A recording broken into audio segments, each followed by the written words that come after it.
kill the mother. Sleep with your lights on. اهلا بيكم في قناتنا. النهارده رجعنا لكم بفكره افلام جديده وقائمه ممتعه وشيقه كلها اثاره ومغامرات. قائمتنا هيكون فيها النهارده افضل 10 افلام اكشن حربيه. كل فتره بحاول اجيب لكم مسلسلات وافلام جديده شيقه تتابعوها وارتبها لكم من الجيد جدا الى الممتاز، وكل فيلم في هذه القائمه جدا ممتع. الفيلم الاول في قائمتنا فيلم المتمردون. You got after my city.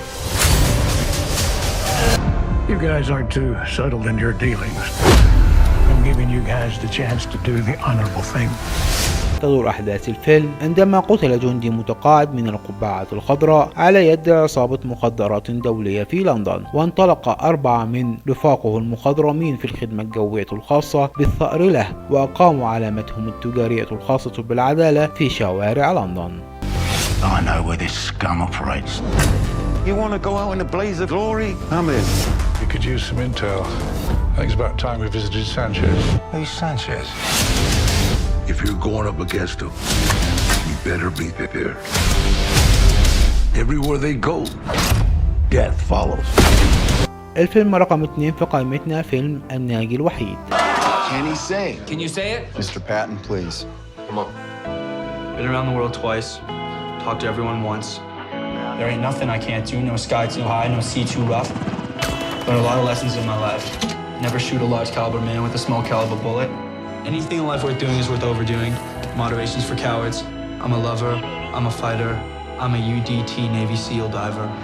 يدور أحداث الفيلم حول مهمة عملية الجناح الأحمر الذي قام بها فريق السير 10 في 2005، حيث تأخذ منحنى مأساوي وتفشل، ويكلف الفريق بالذهاب في مهمة هامة أثناء حرب أفغانستان من حيث القبض على أحمد شاه أحد زعماء حركة طالبان، حيث يلقي الفيلم بضلاله على أحد الجنود الناجين من تلك المهمة ليتم رفع النقاب عن حفنة من التاريخ والتعقيدات الشيقة.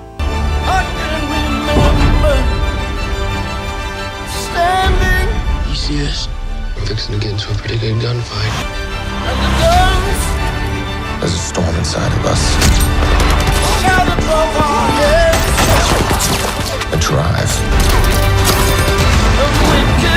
You push yourself further than anyone could think possible. You can die for your country, I'm gonna live for mine. See? God's looking out for us. We're good, right? We're solid. الفيلم الثالث في قائمتنا فيلم خزانة الألم. Camp Liberty. Oh no, they changed that about a week ago. Victory sound better. All right, so what do you got? The car has been parked illegally. The suspension is sagging. There's definitely something heavy in the trunk. تدور أحداث الفيلم حول الرقيب ويليام جيمس خلال فترة خدمته العسكرية مع القوات الأمريكية في العراق، والمكلف بنزع وتفكيك القنابل من خصم المعارك، ويضطر الرقيب لمواجهة مرؤوسيه الذين يتعاملون مع الحرب باستهتار، ويتعرض للعديد من المواقف اليومية مع المدنيين. He's gonna get me killed. What's the best way to go about disarming one of these things? The way you don't die, sir.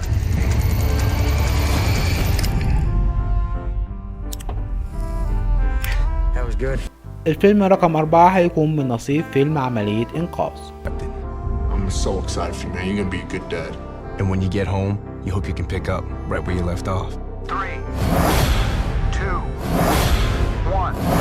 قصة الفيلم مأخوذة من أحداث حقيقية تدور حول مجموعة من القوات البحرية تكافح الإرهاب بطرق مزمنة، حيث تكتشف وكالة المخابرات المركزية الأمريكية مؤامرة إرهابية ضد الولايات المتحدة، وسارعت بإرسال أبرز فرقها لمطاردة الإرهابيين في عدة بلدان. فهل نجحت الفرق في مهمتها أم تحطمت أسطورة البحرية الأمريكية على صخرة الواقع؟ To us and those like us, damn few. I have positive control of the Raven. We have enemy QRF approaching from the north.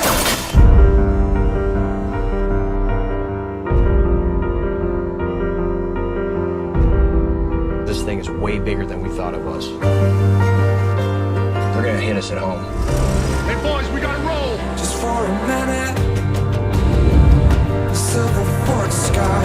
Cleared, move on target Alpha. All boots are on the ground.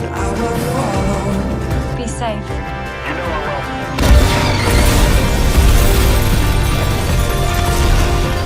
والفيلم الخامس فيلم 30 دقيقة بعد منتصف الليل. News. I'm not your friend. I'm not gonna help you. I'm gonna break you. تحكي قصة الفيلم عملية مطاردة الحكومة الأمريكية دامت حوالي 10 سنوات لأخطر رجل في التاريخ وزعيم تنظيم القاعدة أسامة بن لادن. وعرض الفيلم الجذور الأساسية لتلك المطاردة بداية من أحداث 11 سبتمبر وبداية الحكومة الأمريكية في مطاردة أسامة بن لادن إلى 2011 وقتله على يد فريق من القوات الأمريكية الخاصة. Many detainees recognize that photo. No birth certificate, no cell phone. You guy's a ghost.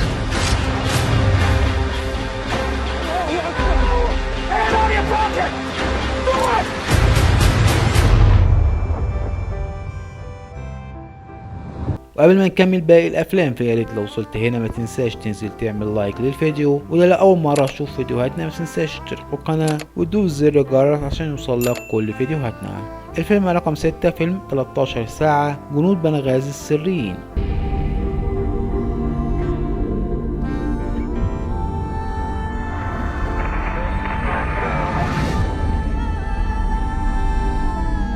تستند قصة الفيلم إلى أحداث حقيقية حول مجموعة تتكون من 6 ضباط أمن أمريكيين يؤدون خدمتهم العسكرية في مدينة بنغازي بليبيا، والذين يحاولون حماية المعسكر الأمريكي أثناء شن هجوم عليه من قبل جماعة المقاومة الليبية، وهو الهجوم الذي أدى إلى مقتل السفير الأمريكي في عام 2012.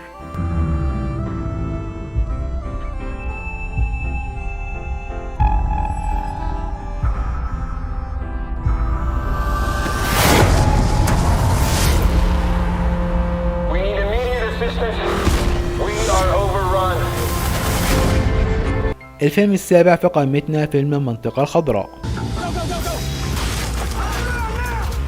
We hit the house. The guy was there. Then what happened? These special forces guys flew in and snatched him. This goes way higher up than your people, all right? يتناول الفيلم ملف البحث عن أسلحة الدمار الشامل العراقية، والذي كان من المبررات الرئيسية لغزو قوات العراق عام 2003، وكذلك قرار حل الجيش العراقي الذي اتخذته سلطة الحكم المؤقتة الأمريكية في أعقاب سقوط نظام صدام، والذي جعل قسما كبيرا من جنوده يتحولون إلى تشكيل ميليشيات مسلحة ومقاومة للقوات الأمريكية. What do you know? The truth. He doesn't want the truth to get out. Stay out of this, Miller. People are watching.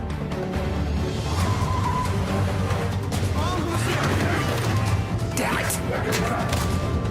They've taken him.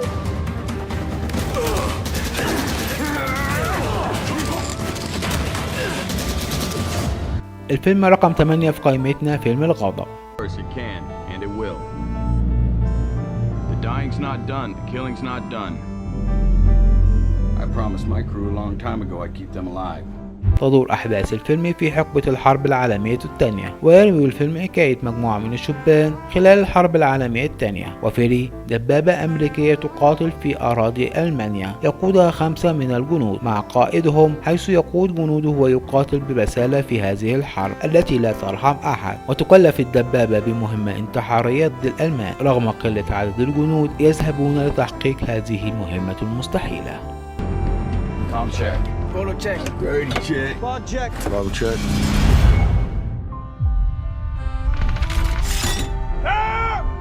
All right.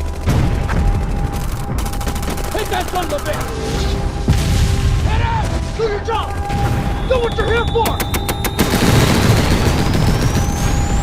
والفيلم اللي قبل الأخير معانا هو فيلم سقوط الصقر الأسود. 1,000 dead and counting. That's not a war, Mr. Ito.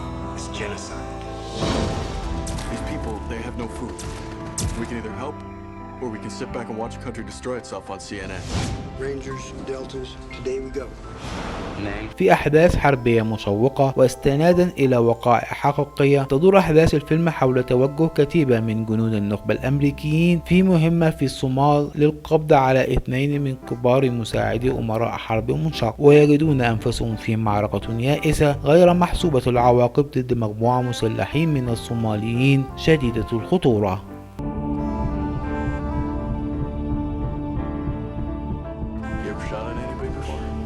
No, Sergeant. Me neither. Once that first bullet goes past your head, politics go right out the window. Hey, baby, it's me. You there? Pick up if you're there. I love you, baby. أما الفيلم رقم 10 والأخير في قائمتنا هو فيلم فريق النخبة. For this Alpha Unit or A-Team, and incarceration in maximum security facilities for 10 years. We are innocent.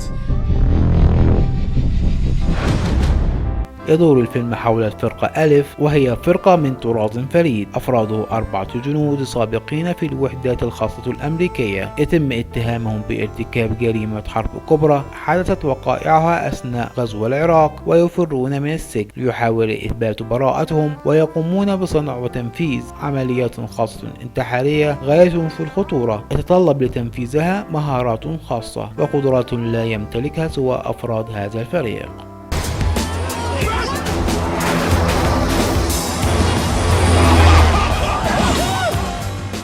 I'm BA. You're gonna be unconscious. Just a heck of a beautiful place. Is it timeshare? I'd love to get in there.